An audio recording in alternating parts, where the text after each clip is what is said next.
1941 አዲስ አበባ።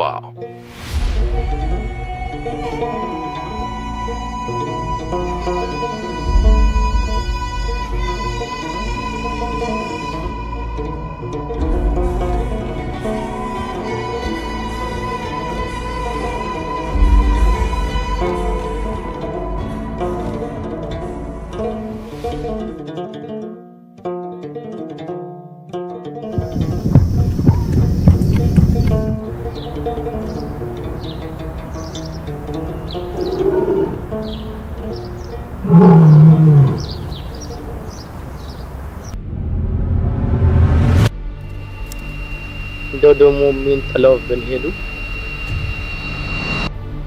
ምንድነው?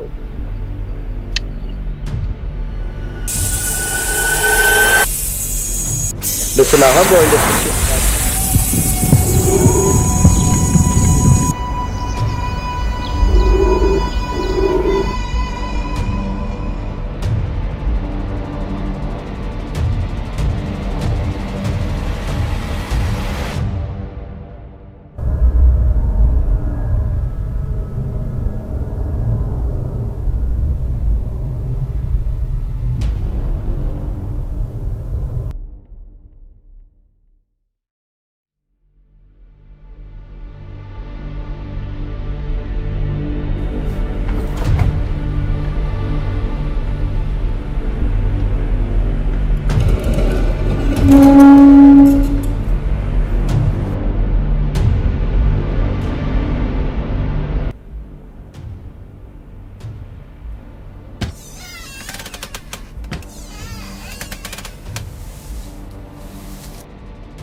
የመቼም የኢምፔሪያሊስቶቹ መሆን አለበት። ምንድነው ይሄ?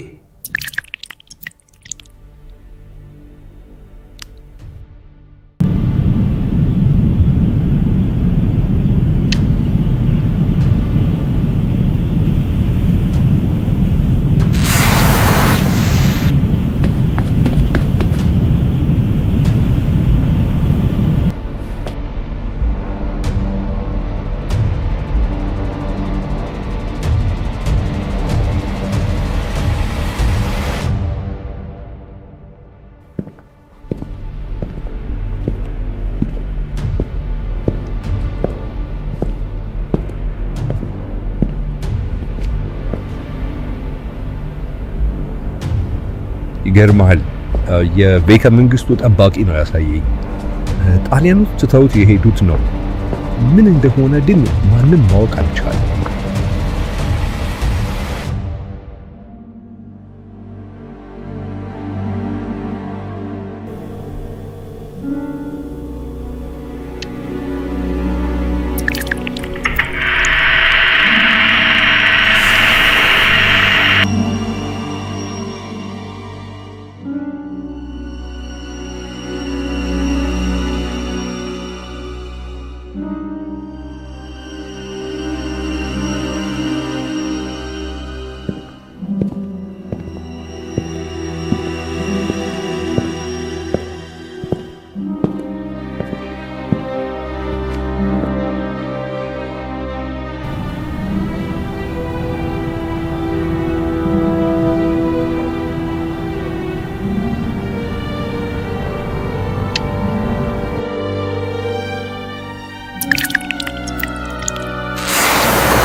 Benvenuto in Italia. Oggi è il 23 marzo 2020. Sei stato selezionato per un appuntamento molto importante, ma prima dovrai sostenere un test. Hai un'ora di tempo prima che arrivi il taxi a prenderti. Tutto ciò di cui hai bisogno è qui in hotel. Vestiti, cibo, tutto. Goditi il tuo tempo. I understand that Your Majesty will be having some discussions with American businessmen. Now, can you tell us what economic opportunities there may be for investment and enterprise in Ethiopia? እስካሁንም ድረስ ከካፒታሊስቶች ጋራ ብዙ ንግግር አድርገናል። ወደፊትም ለመነጋገር ተስፋ አለ።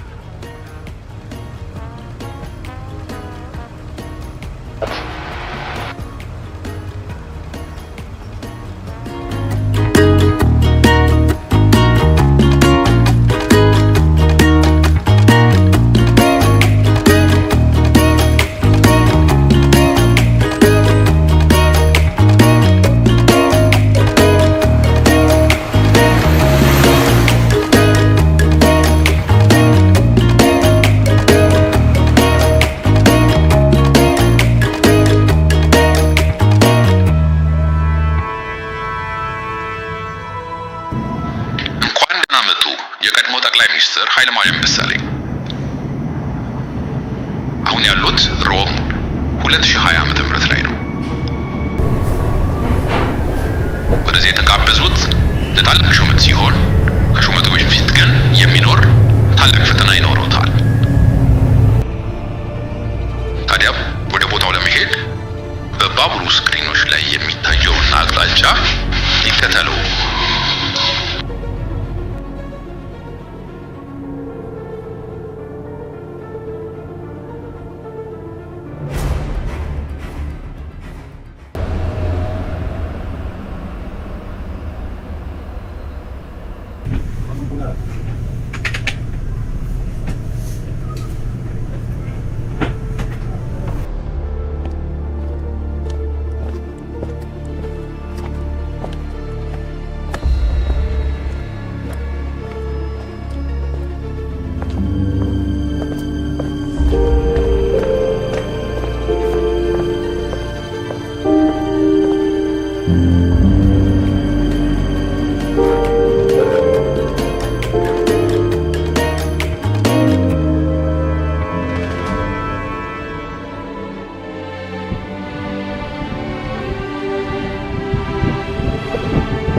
ክቡርነቶ።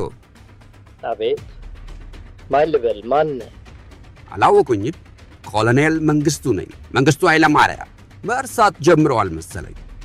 መፈንቅለ መንግስት ተካሂዶ ነበር። የተቃወተ እኔ ነኝ።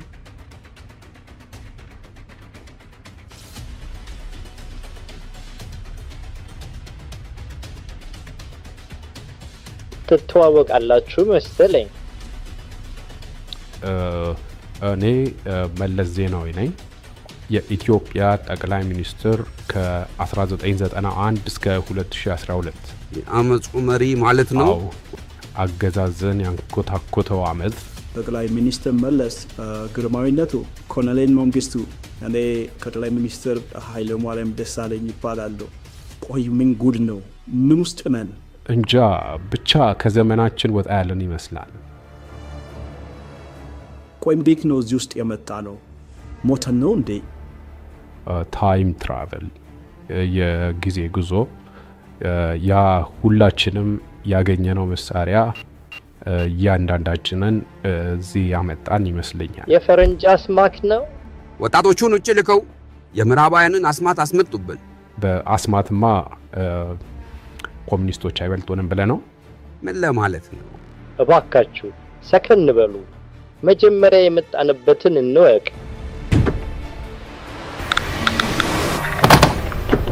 ምንድነህ? ማነህ? ይቅርታ፣ ከኛ ምን እንደፈለጋችሁ አላወቅንም፣ ግን ይኸው ተሰብስበናል።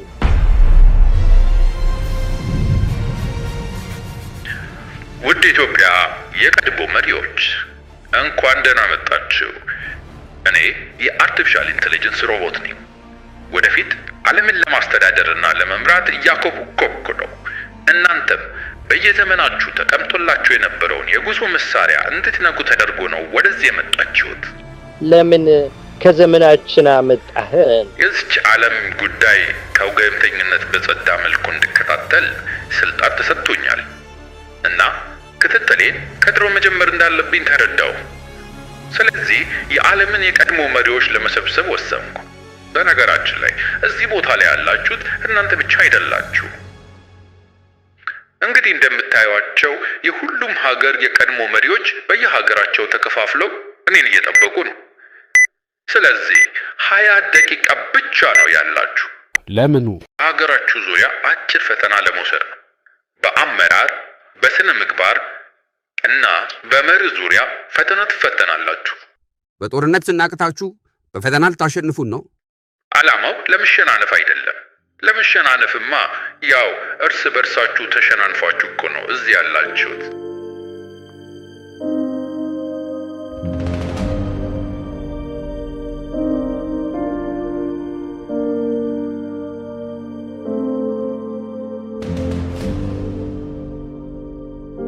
ይህ ፈተና የዓለምን መሪዎች ሐሳብ በማወቅ የዓለምን ዕጣ ፋንታ የምንገምትበት ብቸኛ መንገድ ነው።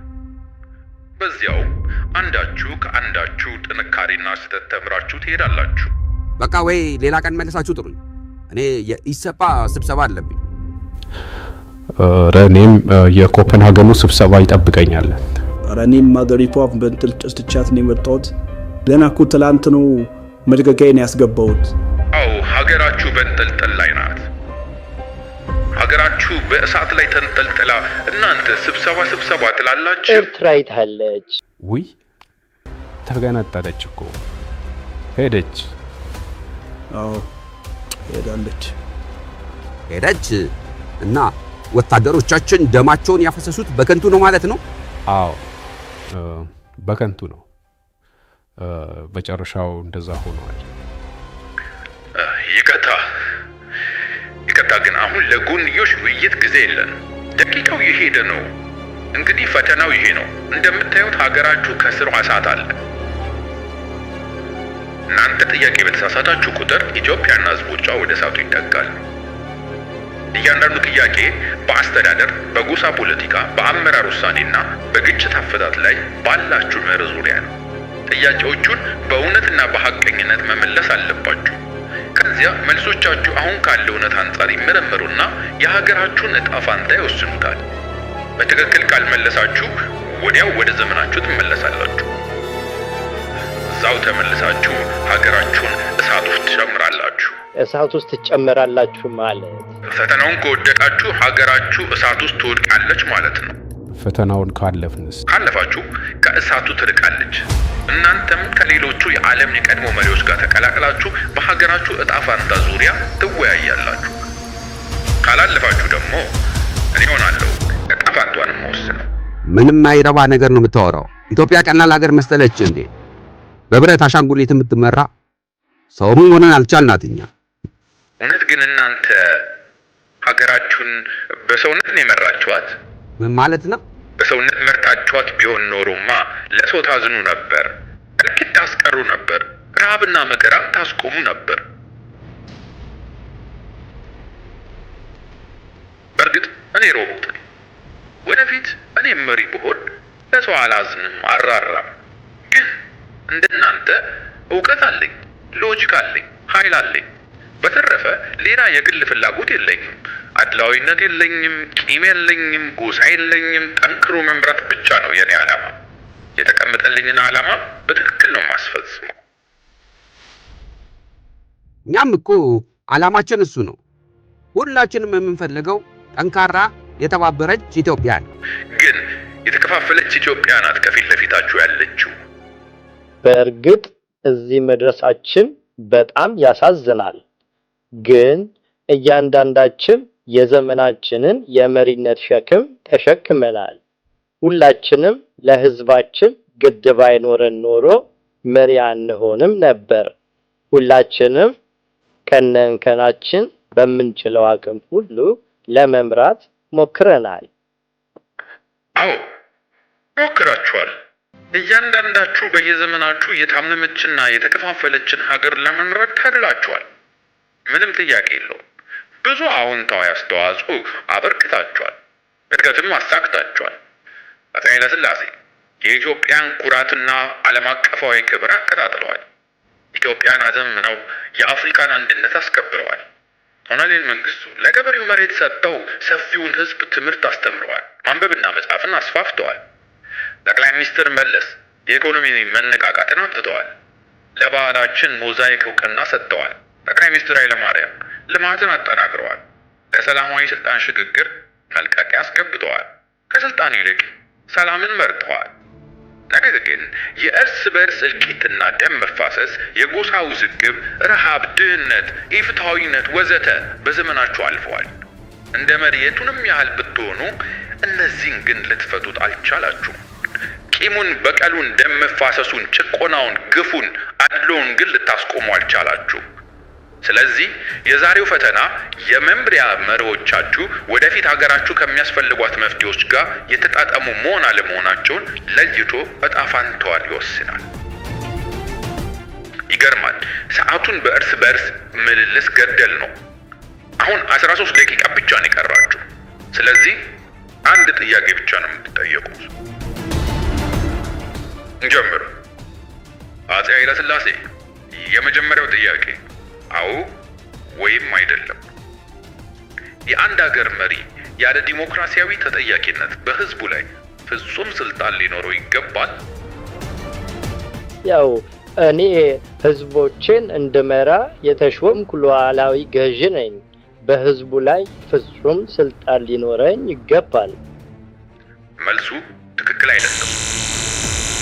ተጠያቂነት የሌለበት ስልጣን ክፍፍልና ጭቆናን ይወልዳል።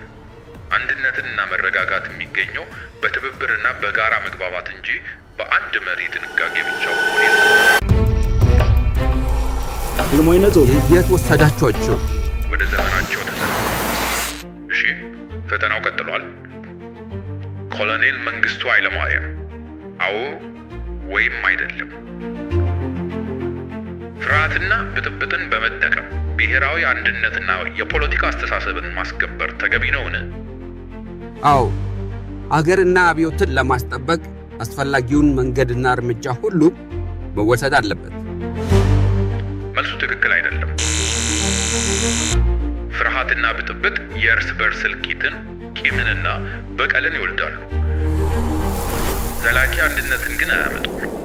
አንድ ሀገር በኃይልና በአንድ ቡድን የበላይነት ሳይሆን በሁሉም ሰው ግብዓት በጋራ መገንባት ይኖርበታል።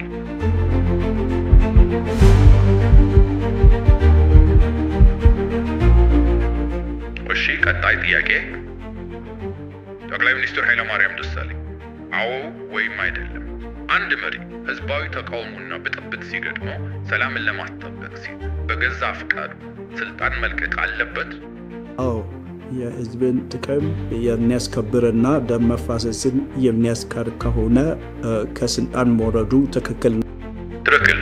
የሀገር ደህንነት ከስልጣን በላይ ማድረግ የብሩህ አመራር ምልክት ነው። እሺ፣ ሰዓታችሁ እያለቀ ነው። ይህ ጨዋታ አንድ አሸናፊ ብቻ ነው ሊኖረው የሚችለው። ስለዚህ እንቀጥል። ጠቅላይ ሚኒስትር መለስ አዎ ወይም አይደለም፣ የኢትዮጵያን ብሔር ብሔረሰቦች የራስ ገዝ አስተዳደር በማስጠበቅ እውነተኛ ብሔራዊና አንድነት ሊመጣ ይችላል?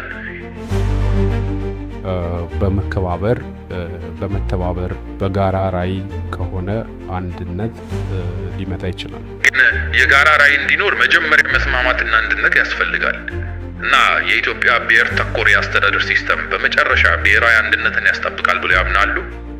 ያው የቡድኖች የበላይነትን ለመከላከልና ሀገሪቱን አንድ አድርጎ ለማስቀጠል የተሻለው መንገድ ነው። መልሱ ትክክል አይደለም። የብሔር ተኮር አስተዳደር ዓላማው የታሪክ ኢፍትሐዊነትን ለማስተካከል ያለመ ቢሆንም አዳዲስ ክፍፍሎችና ልዩነቶችን ዘርቷል። መጪው ጊዜ ብሔርን ሳይሆን ሰውነትን የሚያስቀድም መሆን አለበት። ሚኒስትር ኃይለማርያም ደሳለኝ እርሱ ያመቻቹት የማሻሻያና የሽግግር ሪፎርም በኢትዮጵያ ውስጥ ያለውን ግጭት በእውነት ቀርፎ ነበር? ሙሉ በሙሉ አይገለም። ያው የለውጥ ጉዞ ጀመረን እንጂ ብዙ ጥልቅ ጉዳዮች አልተፈቱም። ትክክል። እውነታውን መቀበል ራሱ ትልቅ ነገር ነው። የመጨረሻ ጥያቄ፣ አንድ መሪ ምንም አይነት ትልቅ ራዕይና ሐሳብ ቢኖረው ለትብብርና ለምክክር ጊዜና ቦታ ለመስጠት የራሱን ግለሰባዊ ኃይል ፍላጎት በምን ያህል መገደብ አለበት? አዝናለሁ፣ ጊዜው አልቋል። መልሶቹም በአቀኝነት መልሰዋል።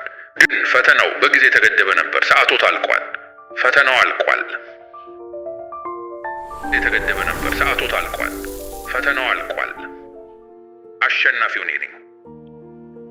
በአይዲዮሎጂ በአልጎሪዝምና በስሌት ብቻ ከሆነ እኔም ሀገር መምራት እችላለሁ። ለመሪነት የመኪና መሪም ሰው ይመራል፣ ጂፒኤስም ይመራል። መምራት ግን ያ ብቻ አይደለም። እውነተኛ መሪነት ዕውቀት ብቻ ሳይሆን ልብ ይጠይቃል፣ ጥበብ ይጠይቃል፣ ነፍስ ይጠይቃል። እኔ ያ ነፍስ ይጎለኛል። ለሕዝብ የሚያስብ ሕይወቱን ለሀገር ብሎ የሚሰጥ መንፈስ እሱ ይጎለኛል። ልብ በሉ የዓለም ሀገራት፣ መሪነት ስልጣን ኃይል አይደለም። መሪነት ሕዝብን በእጅ ሳይሆን በልብ መምራት ነው። በእውቀት ሳይሆን በጥበብ መምራት ነው። በፍቅር መምራት ነው። ለእውቀትና ለስሌቱማ እንደኔ አይነቱ ማሽን አለ። እናንተ እኛን የምትበልጡን በሰውነት ብቻ ነው። እናንተን ከእኛ የሚለያችሁ ሰው መሆናችሁ ነው። ሰው መሆን ካቃታችሁ ግን ያኔ እኛም ዓለምን ለማስተዳደር ውዴታ ብቻ ሳይሆን ግዴታችን ይሆናል።